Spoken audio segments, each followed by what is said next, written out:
안녕하세요. 오늘도 사연살롱을 찾아주셔서 감사합니다. 저는 30대 후반의 평범한 공무원이에요. 부족하지도 풍족하지도 않은 평범한 집안에서 자랐고 성격도 특별히 모난 구석 없이 남들만큼 원만하고 남들만큼 평범한 축에 들었죠. 물론 저에게도 단 하나 남다른 구석은 있었으니 그것은 바로 튼튼한 체력. 친정 부모님으로부터 물려받은 체력인데요. 학창시절 체력장은 늘 제가 1등에 운동선수 제의도 심심찮게 받아왔을 정도였어요. 사회인이 되고부터는 특별한 구석이 하나 더 늘었네요. 투철한 직업의식이요. 처음엔 그냥 세상 흘러가는 대로 물 흐르듯 정착한 공무원이었지만 각자의 자리에서 최선을 다하는 선배님들의 모습을 보며 하루하루 자부심을 쌓아왔어요. 사회의 안녕에 이바지하고 있다는 자부심 하나로 위험을 무릅쓰고 내달릴 만큼 말이죠. 그런 자부심에 상처를 입고야 말았던 사건이 오늘의 제 사연이에요. 공무원 생활이 안정되어 갈 무렵 저는 지인을 통해 만났고 연애를 이어오던 남자와 자연스럽게 결혼을 하게 되었어요. 홀어머니와 노총각 친형 하나를 둔 남편은 가난한 집에서 자랐지만 구김살 하나 없이 늘 성실하며 포근한 사람이었습니다. 남편의 포근한 모습은 아마도 시어머니를 닮지 않았나 싶었어요. 시댁에 결혼 허락을 받으러 가던 날, 처음 마주한 시어머니는 남편처럼 포근한 사람이었고 훌륭한 음식 솜씨와 함께 저를 아주 크게 반겨주었죠. 어떻게 나름 준비를 한다고 해봤는데 찬들이 입에 맞을지 모르겠구나. 정말 맛있어요. 음식 솜씨가 일품이세요. 다행이구나. 하기사 평생 살림만 하고 산 솜씨가 어디 가겠냐마는 얘기가 나와서 말인데 요즘 같은 시절에 태어났으면 너처럼 훌륭한 직업도 갖고 했을 건데 그게 살짝 아쉬워요. 에이, 과찬이 심하세요. 저야 물론 제 직업에 자부심을 갖고 있지만 남들 보기에는 똑같은 공무원인데요 뭐. 공무원이라도 아랫사람 부리듯 막대하는 사람들도 너무 많고요. 그건 그 사람들이 나쁘고 못된 거지.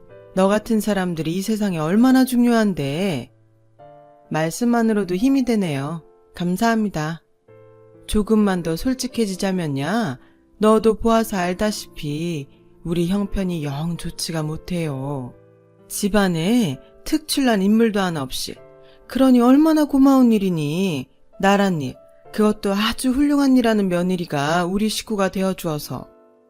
시어머니의 말에 감동의 눈물이 그렁그렁 차오른 저는 밥이 입으로 들어가는지 코로 들어가는지도 모르는 채로 꾸역꾸역 넘겨야만 했어요. 사실 시댁에 인사를 드리러 가기 바로 전날에 저와 동료들을 업신여기는 민원인으로부터 험한 꼴을 당하고 속이 살짝쿵 상해 있던 참이었거든요. 그러니 시어머니의 감사한 말씀에 자존감 뿜뿜이었죠. 행복한 결혼 생활이 머릿속에 자동으로 막 그려지더라고요. 저의 예상대로 결혼 생활은 무척 순조롭게 시작되었어요. 시집살이요? 손주 타령이요? 저는 그런 거 전혀 몰랐어요. 시어머님이 제게 바라는 건 단 하나, 건강이었고 아들 둘만 있는 것에 대한 아쉬움을 저를 통해 만회라도 하려는 듯이 며느리 사랑이 대단했거든요. 제가 업무 때문에 김장이나 제사 등 시댁 대소사에 정말 부득이 참여하기 어려운 상황에서도 시어머니는 늘 인자한 미소와 함께 제가 부담을 갖지 않도록 배려도 잊지 않았어요. 저 또한 그런 시어머니를 친정 부모님들이 질투를 느꼈다고 할 만큼 공경하며 잘 모셨어요. 세상 복이란 복은 제가 다 가졌다는 생각이 종종 들기도 했을 만큼 참 화목한 결혼 생활이었어요. 그때까지는요. 행복한 저의 결혼 생활에 먹구름이 드리워지기 시작한 건 노총각 시아주버님의 혼담이 오가기 시작하면서부터였어요. 시형님들 자리는 소위 사자 들어가는 직업이라 불리는 직업 중에서도 손에 꼽히는 회계사였죠. 또한 무척이나 유복한 집안의 외동딸이라고 했어요. 그 이야기를 처음 알게 된 순간 저는 보았어요. 입이 귀에 걸린 미소를 남몰래 숨기는 시어머니의 모습을요. 당시만 해도 저는 큰 걱정은 하지 않았어요. 시어머니의 생활고를 곁에서 지켜보았고 이따금씩 도움도 드려왔던 저에게도 반가운 소식이었거든요. 이젠 같이 해줄 든든한 사람이 하나 생겼다. 그렇게 생각했어요. 그리고 어머님이 큰아들 걱정은 이제 덜하게 되겠다는 생각에 더 반가웠고요. 혼담의 시작으로부터 얼마 지나지 않아 반가운 소식이 연달아 들어왔어요. 하필이면 상견례 날 저는 당직이 있어서 저녁 식사 자리에 참석하지 못했는데요.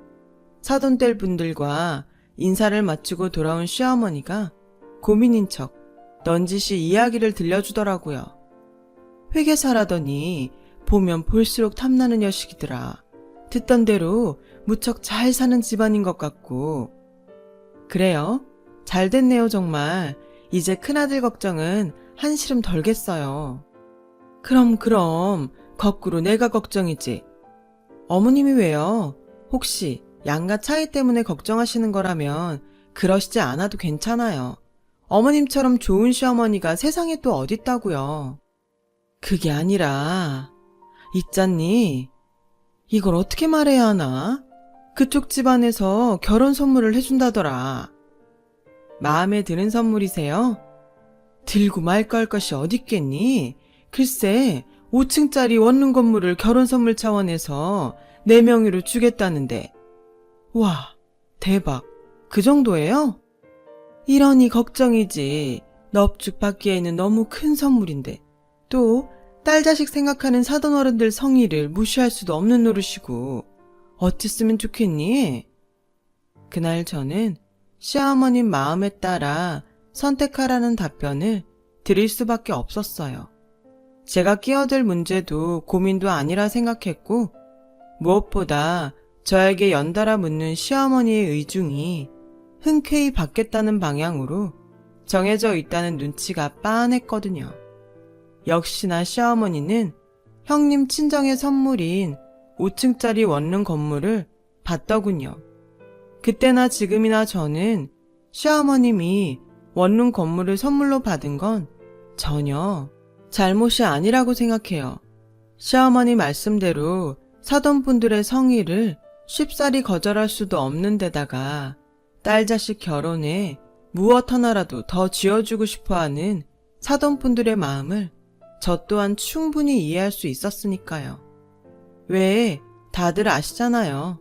자식 생각하는 부모 마음은 세상 어느 누구든 다 똑같다는 거요.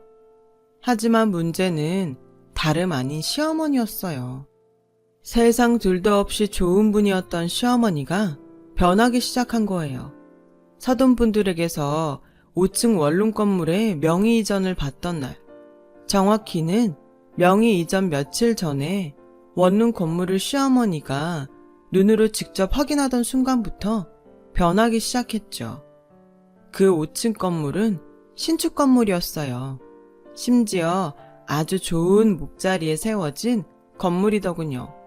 근처에 오피스타운, 그러니까 사무실 단지가 자리에 있을 만큼 목 좋은 자리였고 모든 입주자들이 직장이었던 덕분에 상업단지나 대학가 원룸에 비하면 관리 또한 훨씬 수월한 곳이었죠.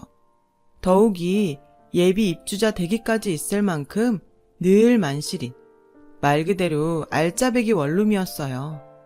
원룸의 임대료는 당연히 새 주인인 시어머니의 몫이 될 예정이었죠. 실제로 명의 이전을 받으면서 임대료 입금 통장도 시어머니의 명의로 함께 옮겼어요. 게다가 형님의 직업은 남들 다 부러워하는 회계사잖아요.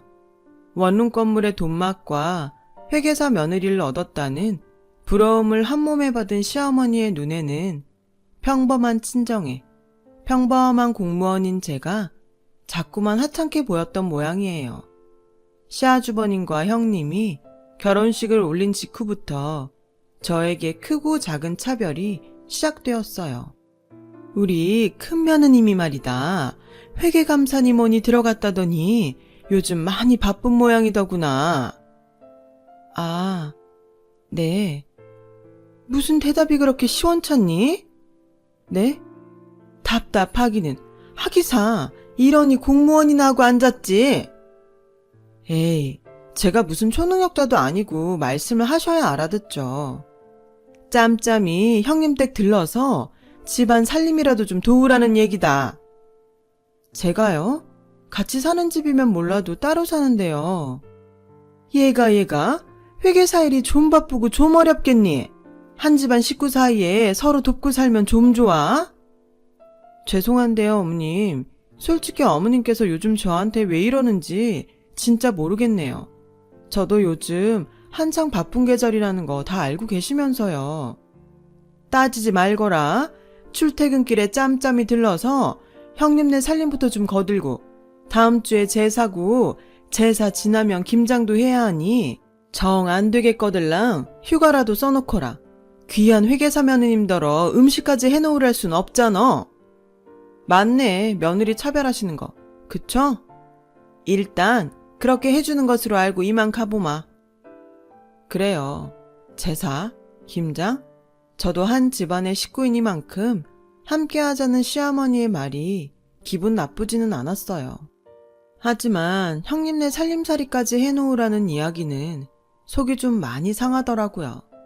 시어머니의 생각이 형님과 저를 향한 차별이라는 눈치가 너무 빤하게 보였기에 더더욱 그랬어요. 제가 그런 눈치를 채거나 말거나 시어머니의 차별은 갈수록 노골적이 되어갔어요. 이 세상 좋은 건 모두 형님 덕분.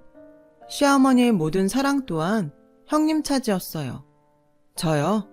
잘못한 것도 없는데 천덕꾸러기가 되었죠.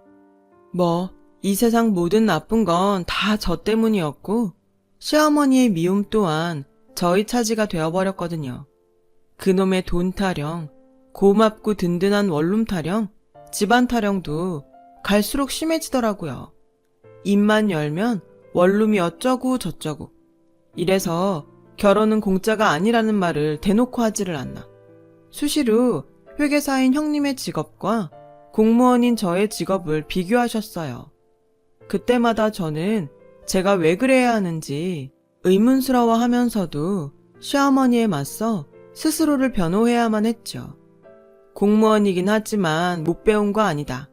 형님 못지않은 대학 졸업했다. 5층짜리 원룸 건물은 아니지만 혼수도 부족함 없이 해올 만큼 해왔으니 그만 좀 무시해라.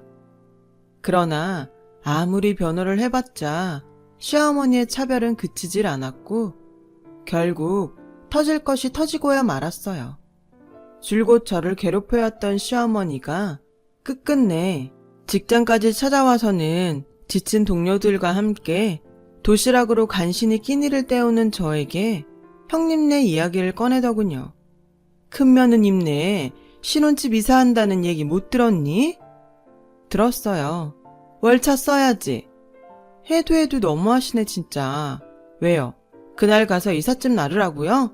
형님 내외는 그날 업체만 불러놓고 출근한다면서요. 이사가는 당사자도 업체한테 맡기고 말겠다는데 주인도 없는 이사 자리에 안 그래도 바쁜 제가 월차까지 내가면서요? 제가 무슨 이 집안 일꾼입니까? 에이, 누가 너더러 이삿짐 나르래? 그런 얘기 맞잖아요. 무슨? 이삿짐은 인부들이 나를 테니 넌 가서 청소랑 걸레질이랑 좀 하라는 소리지. 행여나 새집 증후군 같은 거 없도록. 아니요, 못해요. 예정에도 없는 월차를 갑자기 쓸 수는 없어요. 제가 그래버리면 안 그래도 인력 부족해서 고생인 동료들이 더 힘들어지고 그러다 사고 나서 다칠 수도 있어요. 쓸 수 있다고 해도 제가 싫으네요. 말씀 끝났으면 그만 가주시죠. 저 지금 근무 중이라. 근무는 무슨? 한가하게 밥이나 처잡수고 있구만. 저희는요, 밥 먹고 휴식 취하는 것까지가 다 근무예요. 그러니까 되도 않는 말로 업무 방해하지 말고 그만 가시라고요. 그깟 몸 쓰는 공무원 주제에 바쁘고 힘들기는 무슨 책상머리에서 서류랑 씨름하는 회계사만 하겠어? 그 순간 식사하던 동료들의 얼굴에 그림자가 드리워졌어요. 온갖 위험을 넘나들면서도 자존감 하나로 버티는 일이 저희 직업인데 시어머니가 그 자존감을 뭉개버린 것이죠. 제가 시어머니를 밖으로 내보내려 하거나 말거나 시어머니는 다 들으라는 듯 큰 소리로 진상을 떨어댔습니다. 왜? 내가 틀린 말이라도 했든?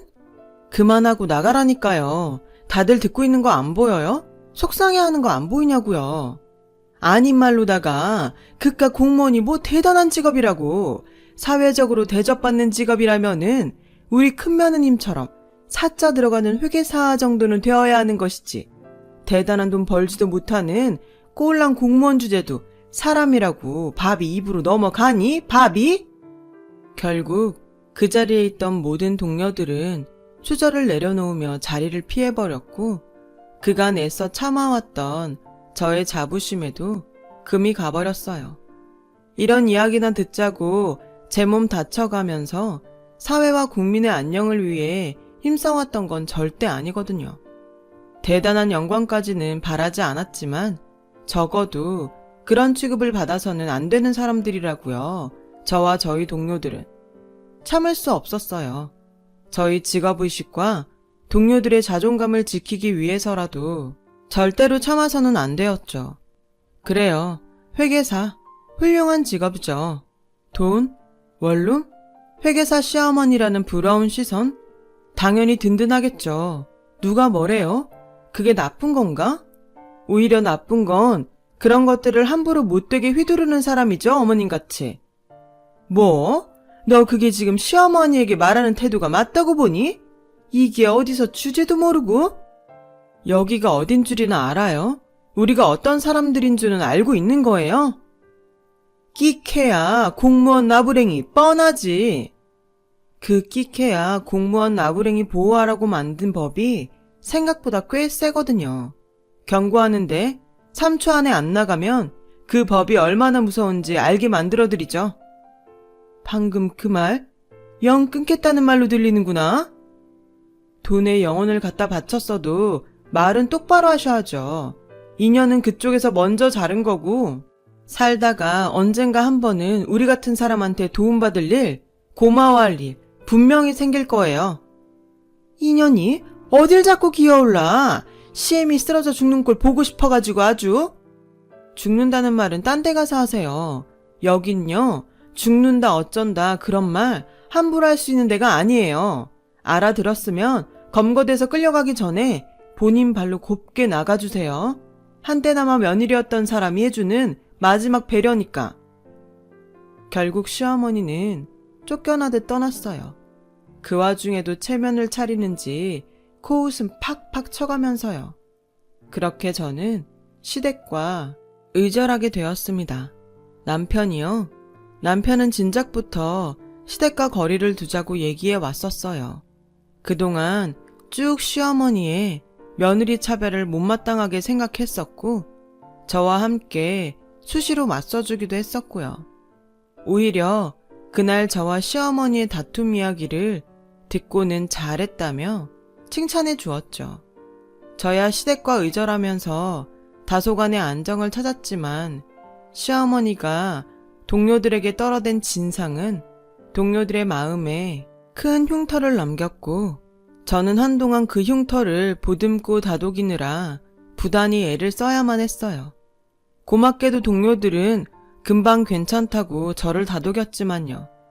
사실 저희를 업신여기는 진상들은 종종 만나왔었거든요. 짧은 진통 끝에 비로소 저희는 일상으로 돌아왔고 늘 그래왔듯 사회의 안녕을 위해 최선을 다했어요.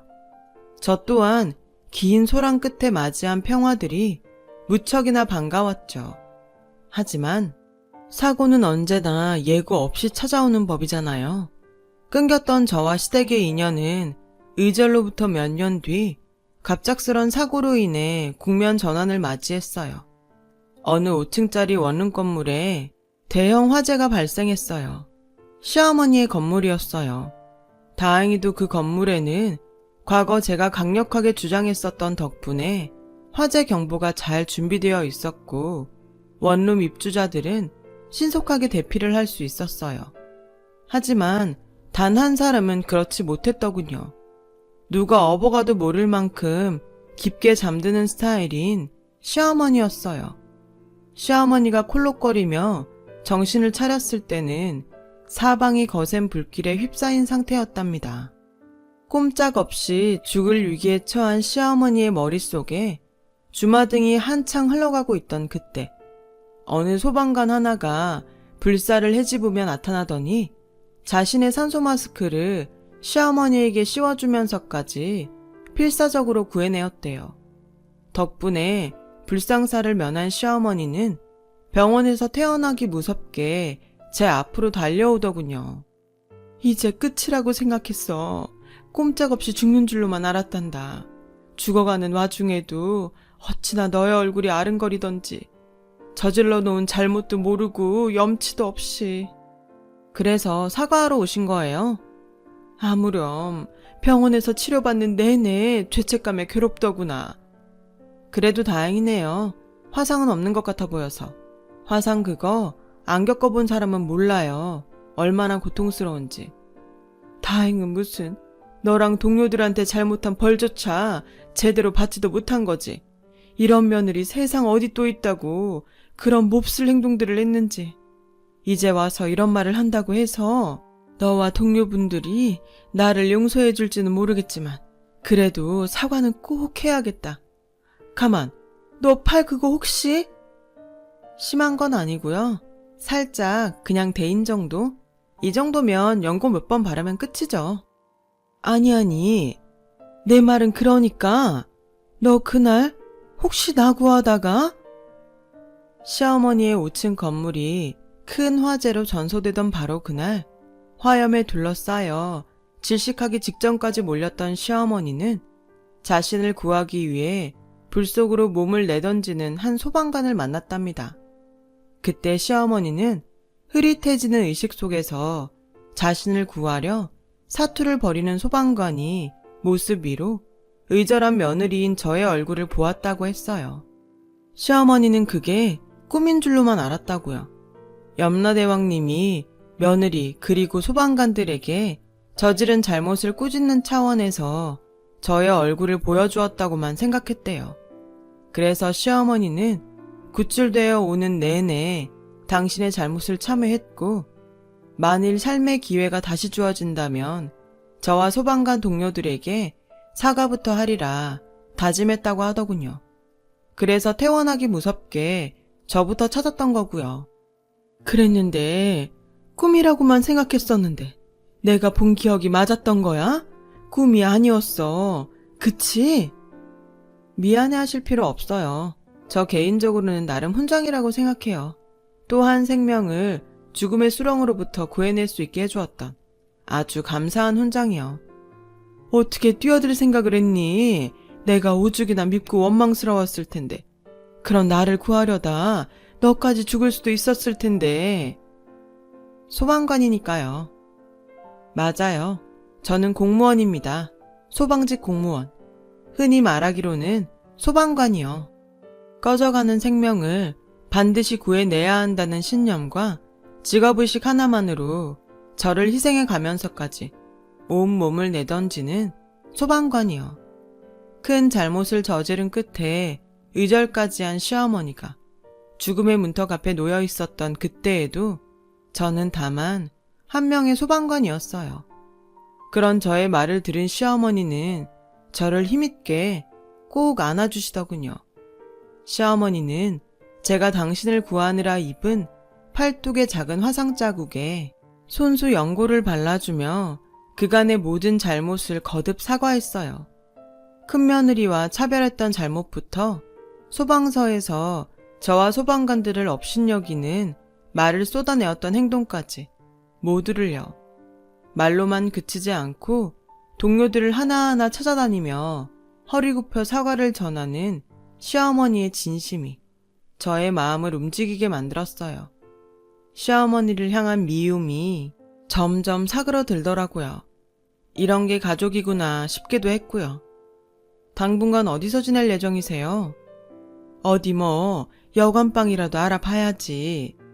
그러지 말고 새 거처 마련할 때까지 당분간이라도 저희 집에서 지내시죠. 아서라, 원룸이 전소되는 바람에 알거지 신세인 거 뻔히 알잖니. 당분간이 평생이 되는 수가 있어. 사람이 염치가 있어야지. 이제 와서 그런 짐까지 너에게 떠넘기고 싶지는 않구나. 저기 혹시나 싶어서 하는 얘긴데요. 어머님, 제가 드렸던 선물 기억 안 나세요? 선물? 왜 있잖아요. 시아주버님이랑 형님 결혼하던 해 드렸던 어머님 생신 선물이요. 그때 제가 어머님 원룸 건물에 화재보험 들어드렸는데. 알지. 그걸 왜 모르겠니? 근데 왜요? 그래도 제가 명색이 소방관인데 안전 관련된 문제까지도 모르는 척 했을까 봐서요? 그 보험 지금도 있어요. 입주자분들 피해 보상해드리고 난 다음에도 오래된 빌라 전세금 정도는 남을 테니까 어머님 갈 곳 없는 알거지 아니라고요. 그러자 시어머니가 고개를 돌려 흐느끼기 시작하시더라고요. 연신 거절의 말을 꺼내더군요. 목숨 구해준 것도 고마운데 보험까지 당신을 위해 쓸 수는 없다면서요. 저는 그런 시어머니의 마음을 포근하게 감싸드렸어요. 있잖아요, 어머님. 자꾸 거절하시면 제가 밖에서 욕먹고 다녀요. 세상 사람 다 구하는 소방관 며느리가 가족 하나 제대로 못 챙긴다면서요. 그럴 순 없잖아요. 대신 약속 하나만 해주시면 돼요.